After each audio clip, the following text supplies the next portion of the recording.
Diyos Marinaldo po tabi sa Gabos, haligdi sa Shanos Farmhouse. Sa video na ini, gusto kong i-share sa Indo ang sarong painting na kakatapos lang gibuhon ni June. Kan nakaaging session, tinukduan ko siyang mag-paint gamit ang acrylic. And I think na-appreciate niya itong medium, kung paano gamiton, anong dynamics, and how it works. Kaya na-appreciate niya itong painting tutorial me. No? That was the first time na nagamit siya ng acrylic. Also his first time to do it on canvas. So mga previous painting sessions mi, kadaklan duman, kung bakong pencil, watercolor, 9 by 12 inches na watercolor papers ang ginagamit mi. Sinasabi ko sa iya, gusto kong ma-experience niya kung paano mag-paint sa sarong dakulang canvas gamit ang iba pang medium na available sa kuya. And madali siya makanood. I think innate sa iya ang pagiging artist, ang sa iyang ideas sa pag-explore ng itong ibang aspeto ng art ay very evident, especially pag inobserbahan mo siyang nag-paint. Bukod sa madali siya makanood, open din siya sa ideas and he has his own ways of doing things. Kaya sa mga tutorials mi, di ako nasakitan magtukto sa iya yata. Usually ginigibo ko lang itong tamang orientation sa materyales na gagamiton mi, kung paano ang paggamit, paano siya i-apply duman sa canvas, and all the rest, siya na talaga ang bahala. Saro ini sa mga pangarap ko talaga na gibuhon igdi sa lugar mi, an matukdoan ning mga bagay na aram ko, an mga taga-digdi, especially art. Saro talaga sa mga pangarap ko maski kadto pa an matukdoan ang sisay na interesado sa art. Pagmati ko ini man sanaan sa kuyang paagi na makaka-contribute sa sakuyang komunidad. Itong saro sa mga dreams ko din kadto na mai-share ang mga children's book sa mga kaakian digdiyo. Napunan ko na through the Little Library. Ngunyan na napunan ko na itong Little Library project, mas makakapag-focus na ako ngunyan sa art. Ang sayang painting nilag niya sa 2 by 3 feet na size ng canvas. And here it is.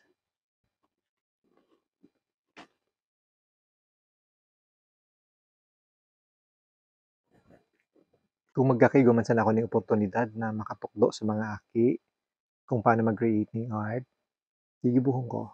I hope that in one of the Saturdays na igwa kita ay ma-realize ang plano ko na niyo para sa mga kaakian dito sa muyang lugar. Sa ngunyan, i-enjoy ta muna ining proseso kan pagibo mi ni June ning artworks. Acrylic baga tubig, ano? Ini, spirit, ang ako digdi mineral spirit. Ano? Oil color, solvent. Diyan tayo idadaw-daw ang satuyang brush. Yan din ang satuyang pampalabnaw sa oil. Kasi ang oil, malaputon yan, matagas po. Nga ni, malinigan ang brush mo. Kasi diyan mo siya ilulubog pagkatapos siyo. Ngunyan, di okay na, igwa na kita ka na, no? Kaya punta ka ni, paleta ang ako digdi. Paleta, tiksaro kita. Ini, mga di ko na ginagamit na plato. Hindi ka natanganin ba ito ko, ako digdi na ta. So, damang ngunyan, pwede manoy. Ang mga pintura sa digdi, limitado lang ang kulay. Kasi mahalon siya. Isipon mo na yung puti. Ano si puti digdi? Ano yung puti? Gura ano yung puti? 600. So 612, 3,000, 6,000, 7. Diba, million man ang halaga ko yun. Yan na. Kumbaga, ini ang dahilan kung tanong mahal ang painting. Lalo na ang oil painting kasi ang materials. Ngunyan, ano ta limitado na ang kulay. Ang igwa ko mga basic. Pula, blue, dilaw. Mabubuhay na kita kani. Kaya po mo ning green, ihalo mo ninyo. Kaya po ning violet, ihalo mo ni. Kaya po mo ning brown, ihalo mo ning blue. Yan ako maga. Pero bukod dyan, igo ako ning brown, igo ako itong medyo dark na yellow, igo ako ning blue. May puti pa kita digding extra. Ay di itong pala ning ivory black, ini si puti ang kani. Sibo mo, haloy-haloy na. Tapos ini, ano ninyo ay burnt siya na ini ang mga magkaka. Yan ang mga kaikaipo hapon na nung tapag itong medyo kaipunta ng dark brown o garo yan. Ini red din. Ang madalas ng kaipuhan puti. So magkago na kita ng tigkadiit na puti. Ano takadikit lang kasi ang oil manoy, grabe ang kulay. Itong sarong lahid mo, ang kaya niyang kulayan, malawak na maray. Kaya ang, di ba sa acrylic, na-try mo na, itong sidikit lang na piglaag mo, sorobra pa pala sa ibang kukulan mo, ano, inilalo na. Kaya ang style pag oil, dikiton lang ilaag mo. Kasi pag kaipon mo, pwede ka pag nalag sa iya, ining nguso nakadukot, tanganing may control ka. Yan. Iyon lang yan lalago Lag na ako. Lagan. Ay, ka na mag-lag. Tanganing may ma-feel mo. Eh, dikit lang ta kung ikaw matapos. Kaya nga ni, malaga lang yung kadikit. Pero gusto kong ikaw mag-try kasi bata, kula experience mo pag di mo tinry. Dukot mo yung nguso dyan. Tapos luway-luway lang pindot. Luway-luway. Ayan. Tapos ilahid mo na ang nguso dyan. Yan, okay na yan. Ilahid mo na ang nguso. Yun. Tapos, bago matakpan, pisilo mo yung lubot. Yan, mag-atras siya. Yan. Kasi sayang itong nadukot sa takupay. So, may puti na kita. Ang imimix sa basic. So, may punta ng dilaw, blue, pula. Pero kay punta ng itom para sa background. Yan.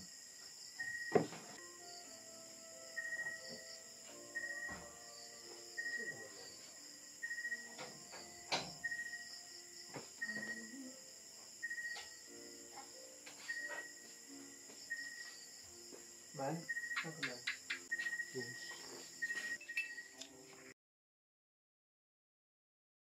Diba ma-outline mo na kita naman kung anong idodrawing ka, ano? Yung imbes na ballpen, ini nga yan. So, kaya po mo na ining sadit na brush. Takulaon yan. Ini no? Yan, sadit-sadit yan. So, saw-saw mo na, digdi. Ngunyan palan, para sa ininiyo, ano tayo gawa kita kanya. Pag mamix ka ng kulay, mako ka digdi sa ro. Ang bangaya. Nga ako ka din sa ro. Dikit. Kuha ka din ng dikit digdi. Yan, ilang mo, pag minix mo, gray na siya.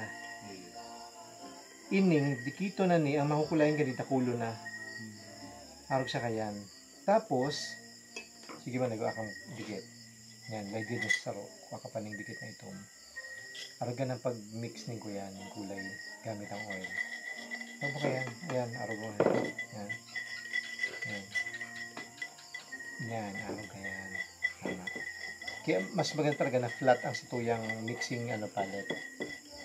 Hindi naka-gray na kita Iyo din ang gigibong sa ibang kulay, nakaipuhan mo. Green na yan o blue yan. Tapos, di ba igwa na kita nakawa ka na digdi. Yan bang pabasa? Babasaon mo ini. Tapos syempre, kung alang na alang. Pero iyan, lalahid mo sa gilid manoy. Tamay laman pa yan. Malabnaw pa yan pag piglahid mo. Alam mo, manoy, ang nakukulayan niya, mahiwason ng tulos Drama ka dyan. Yan. Tama yung ginigibo mo. Gusto mas malabnaw, lalagyan mo pa ng mineral. Okay. Yan. Try mo magibo ng sketch. Itong outline mo nga sa idodrawing mo. Bahala kung anong gusto mo. Try mo digdi sa canvas. Ining canvas na ni Manoy, primed na. May sabihon, napinturahan na inining gesso. Ready na ini para paintingan. Ito na kaipuhan ng kulayan.